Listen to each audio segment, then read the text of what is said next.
अवधूत चिंतन श्री गुरुदेव दत्त. श्री स्वामी समर्थ. देव म्हणतो, बाळा, भविष्यात कधीही वाईट काम करू नकोस.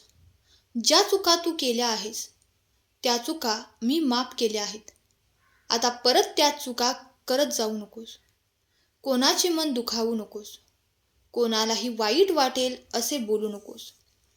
जरी तुला समोरच्याने नावे ठेवली तरी तू त्यांच्याकडे लक्ष देऊ नकोस. ज्यांनी तुला इग्नोर केलं, तुझे मन दुःखी केलं, त्यांच्याकडे लक्ष देऊ नकोस. तू मात्र तुझे मन नेहमी निरोगी आणि निर्मळ ठेव. कोणाबद्दलही वाईट विचार मनामध्ये आणू नकोस. देव तुझ्यासोबत तुला साथ देणार आहे. आता देवाचे लक्ष तुझ्यावर आहे, तर तुझी झोळी आता कधीच रिकामी नसणार आहे.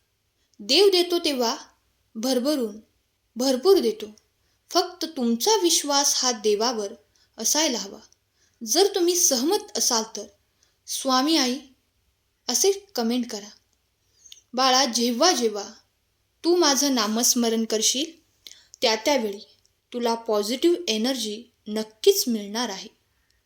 तुझ्या निराशावादी जीवनात खूप सारे चमत्कार होणार आहेत. तुझे दुःखाचे दिवस संपून चांगले दिवस आता सुरू होणार आहेत. कारण मी तुझ्या सर्व इच्छा पूर्ण करणार आहे. त्यासाठीच हा संदेश शेवटपर्यंत ऐक आणि श्री स्वामी समर्थ, जय जय स्वामी समर्थ टाईप कर. बाळा, तू तुझे मन हे चांगले ठेव. तुझ्या सर्व इच्छा आता मी पूर्ण करणार आहे. कारण तू माझा लाडका भक्त आहेस. तुमच्या आयुष्यातील प्रत्येक क्षण हा खूप महत्त्वाचा, मौल्यवान आहे. तुम्ही जे आयुष्याला एक नवीन वळण देत असता, तुमच्या कर्मावर आधारित तुमचे भविष्य असते.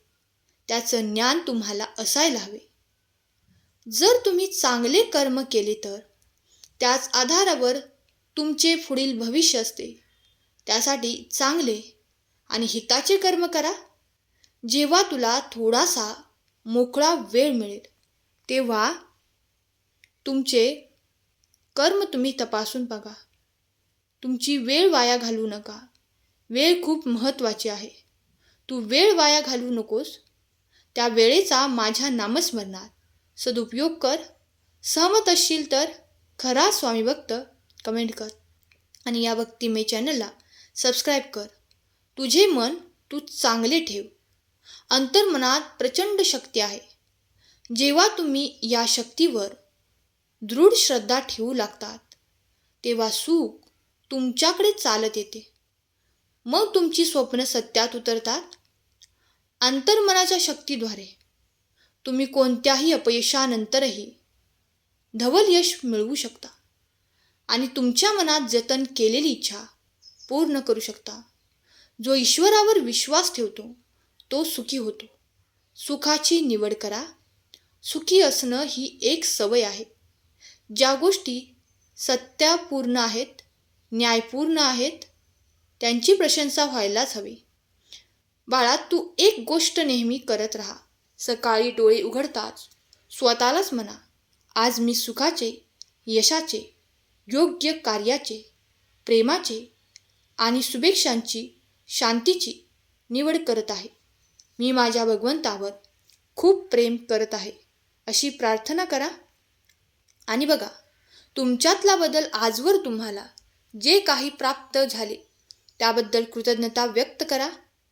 तुमचे कुटुंबीय, सहचारी, सहयोगी यांच्या शांतीसाठी, सुखासाठी, समृद्धीची प्रार्थना करा.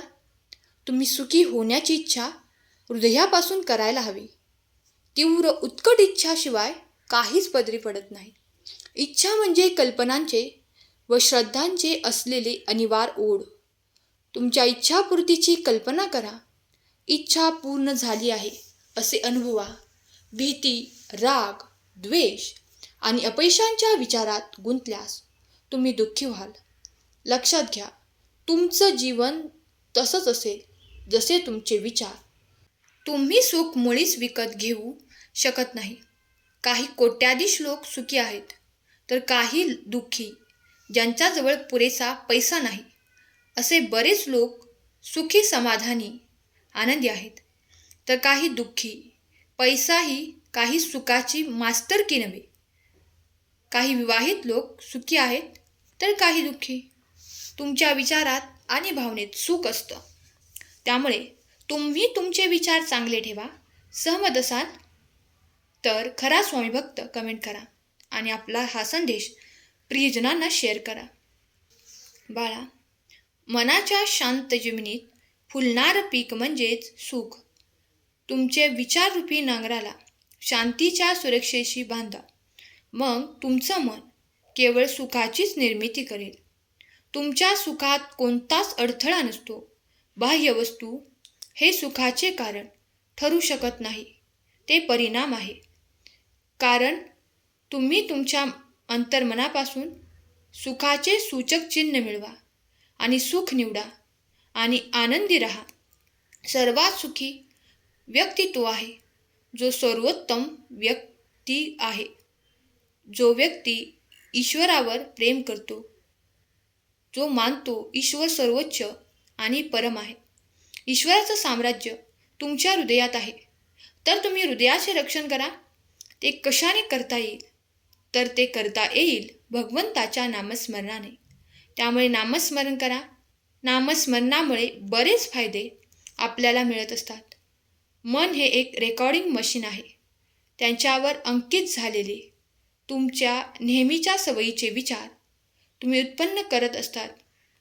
तुम्ही इतरांच्या भल्याचा विचार करता तेव्हा स्वतःचेच भले चिंतत असतात. द्वेषपूर्ण विचार एक मानसिक विष असतं.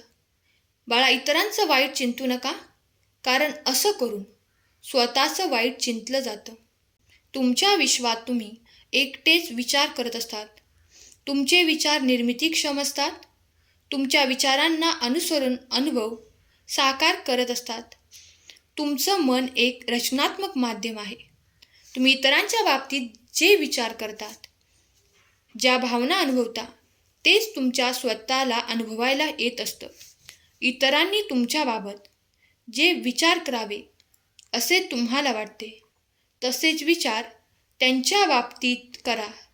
इतरांना फसवल्याने नुकसान, मर्यादा आणि अडचणी तुमच्याकडे अनगणित मार्गाने येऊ लागतील. तुम्ही जे इतरांसाठी कराल ते स्वतःसाठी करत असाल. इतरांसाठी खोदला जाणारा खड्डा स्वतः त्या खड्ड्यात पडू शकता. इतरांचं भलं, दयाळूपणा, प्रेम कितीतरी पटीने वाढून तुमच्याकडे परत येईल. तुमच्या मनातील विचारांनुसार, भावनांनुसार तुम्ही तो आंतरिक संवाद करता. त्याचे प्रतिबिंब त्या व्यक्ती तुमच्याबद्दल प्रतिक्रियांमध्ये पडत असते. तुम्ही भावनिकदृष्ट्या प्रगल्भ बना आणि इतरांचे मत तुमच्यापेक्षा भिन्न असू शकतात हे मान्य करा. तुमच्या मतांशी असहमत असल्याचा त्यांना पूर्ण अधिकार आहे आणि तुम्हालाही तसेच स्वातंत्र्य आहे. तुम्ही अप्रिय न होता देखील असहमत होऊ शकता. स्वामी तुमच्या सर्वांच्या चांगल्या इच्छा पूर्ण करोत आणि तुम्हाला सुखात, आनंदात, हसत खेळत ठेवोत, हीच स्वामी माऊली चरणी प्रार्थना. आजचा संदेश शेवटपर्यंत ऐकल्याबद्दल धन्यवाद. केलेली सेवा स्वामींचरणी अर्पण करते. श्री स्वामी समर्थ. श्री गुरुदेव दत्त.